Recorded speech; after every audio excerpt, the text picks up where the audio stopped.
리더에게 필요한 4가지. 창세기 41장 40절에서 57절 말씀. 소망을 품고 나아가라. 오늘날 많은 성도들이 성령 충만을 사모한다. 무엇이 성령 충만인가? 정확하게 정의할 수는 없다. 성령 충만의 모습이 다양하기 때문이다. 다만 성령 충만에 반대되는 것이 무엇인지는 분명히 말할 수 있다. 그것은 바로 자기 충만이다. 자기 기분에 예민하고 자기 것에 연연하고 큰 것보다는 자기 것을 먼저 생각해 욕심을 부리는 삶은 성령 충만과 반대되는 삶이다. 성령 충만은 지혜의 원천이다.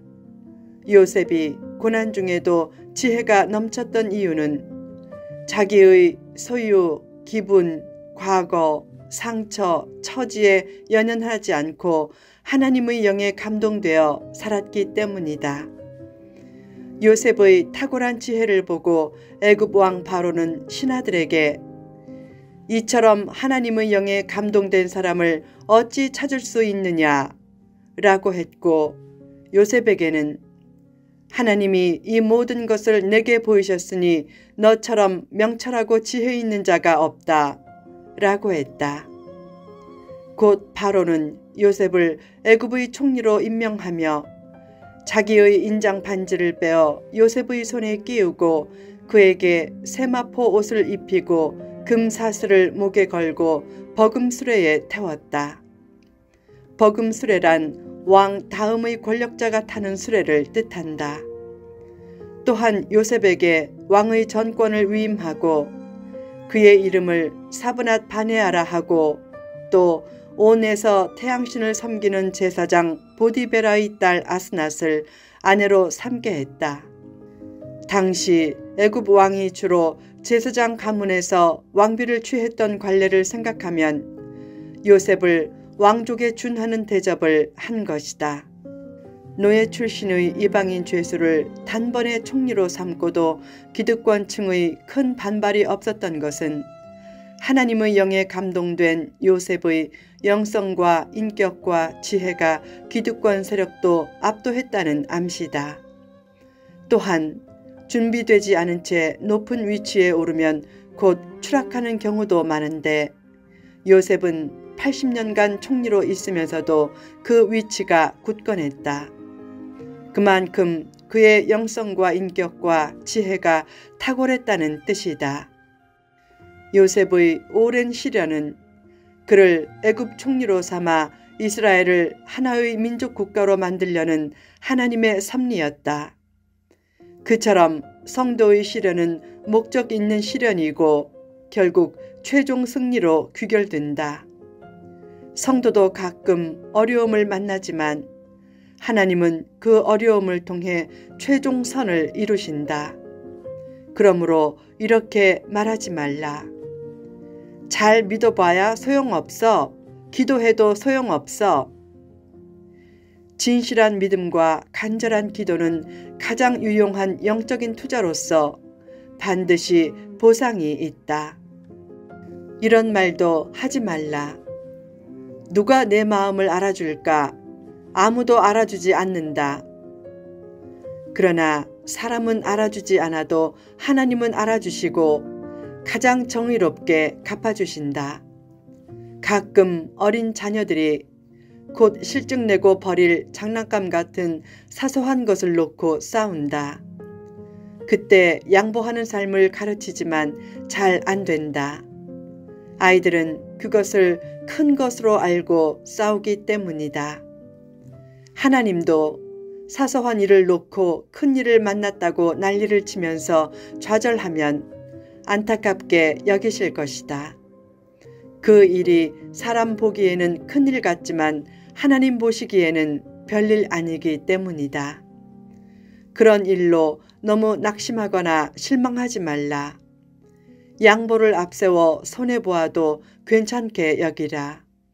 만약 무엇인가가 없어졌다면 하나님이 선하신 뜻 가운데 없으셨다고 넉넉한 믿음으로 받아들이라.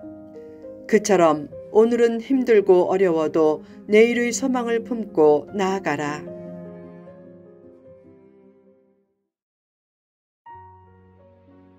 리더에게 필요한 4가지. 요셉은 30세에 총리가 되었다. 그 후 애굽 경제를 크게 발전시키는 탁월한 리더가 되었다. 좋은 리더가 되는 리더십을 갖추려면 무엇이 필요한가? 1. 순종. 요셉은 바로의 전권을 위임받은 총리였지만 상위 리더인 바로 앞에 겸손히 서는 것을 잘했다. 상위 리더 및 상위 권위에 힘써 순종하라. 특히 하나님의 뜻과 말씀에 힘써 순종하라. 인간은 누구도 최종 리더가 될 수 없다. 최종 리더는 오직 하나님이시다. 어느 분야에서 최고가 되어도 늘 상위 리더가 있음을 기억하고 겸손을 잃지 말라. 한 사람이 모든 분야에서 다 리더의 위치에 설 수 없기에 각각의 분야에서 서로 순종하며 살아야 한다. 교회에서 성도는 목사에게 순종하고 교단에서 목사는 교단 총회장에게 순종한다. 교단 총회장이 교단에서는 최종 리더지만 다른 분야에서는 그 전문가에게 순종한다. 즉, 영어를 배울 때는 영어 강사에게 순종하고 병원에 가면 의사에게 순종한다. 자기 멋대로 살면 몸은 편해도 성장과 축복은 더뎌진다. 반대로 순종의 원리를 따라 지혜롭게 살면 시간과 삶의 낭비를 줄일 수 있고 점차 리더의 위치로 올라서게 된다. 2. 관심. 리더는 순종도 잘해야 하지만 순찰도 잘해야 한다. 관심을 가지고 곳곳을 지혜롭게 잘 살피라. 능력이 큰 것보다 관심이 큰 것이 더 소중한 리더십의 요건이다. 관심과 듣는 귀를 앞세워 사려 깊게 살피고 들으라. 예외의 경우도 있지만 대부분의 경우에 능력은 최고가 아니어도 관심을 최고로 기울이는 사람이 결국 공동체의 머리가 된다. 특히 건강한 리더는 작고 가난하고 소외된 자를 주요 관심 대상으로 삼는다. 그런 사람은 일반적으로 업신여김을 받기 때문이다. 예수님은 작은 자 중의 하나도 업신여기지 말라고 하셨다. 겸손하게 나를 업시 여기는 자세는 복을 부르지만 교만하게 남을 업신여기는 자세는 화를 부른다. 가난하고 소외된 선인과 의인을 잘 살피면 높으신 하나님이 그를 영적인 리더는 물론 세상에서도 리더 위치로 높여주신다. 3. 대비. 요셉은 7년간의 축복의 때에 얻은 것을 잘 저축했다. 시련의 때를 대비하기 위해서다. 잘 대비한 사람이 문제가 생길 때 잘 대처할 수 있다. 결국 7년 흉년이 들었을 때 사람들은 너도 나도 요셉을 찾았다. 자연히 요셉의 리더십은 더욱 빛나게 되었다. 그처럼 미래를 잘 대비해서 현실에 잘 대처하는 능력을 갖추라. 대비하는 삶이란 열심히 땀을 흘리는 삶만을 의미하지 않는다. 예배하는 삶이나 적절한 휴식을 가지는 삶도 대비하는 삶이다. 하나님의 뜻대로 리듬을 타야 불안과 두려움과 조급함을 극복할 수 있고 실제적인 삶의 위기도 잘 극복할 수 있기 때문이다. 리더는 위기 때 사람들이 필요로 하는 존재로서 문제의 해결책을 지혜롭게 잘 제시해야 한다. 문제의 해결책을 잘 제시하는 사람이 축복의 샘 근원이 된다. 4. 희망.